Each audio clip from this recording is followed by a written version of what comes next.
Kuzungumza na makampuni na wafanyabiashara, ni kweli madereva wanakutana na mikataba kandamizi sana. Pikipiki ya milioni 2,700,000 anapewa mpaka kwa milioni 6, milioni 5,700,000. Kwa kweli ni hatua ambayo inaumiza sana sana sana sana sana. Tuziombe taasisi, tuiombe serikali, wizara ya vijana, haya makundi ya vijana tuyape kipaumbele.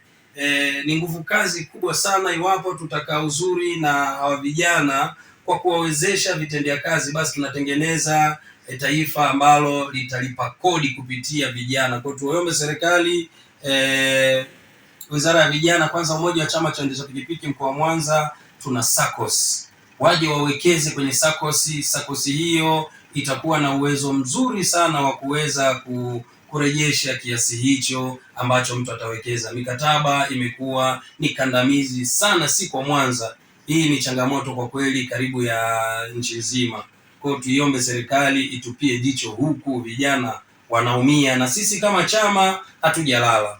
Tunaendelea kuona namna ambavyo tutaweza kupata mikataba ambayo itakuwa ni nafuu na rafiki kwa madereva pikipiki ndani ya mkoa wa Mwanza.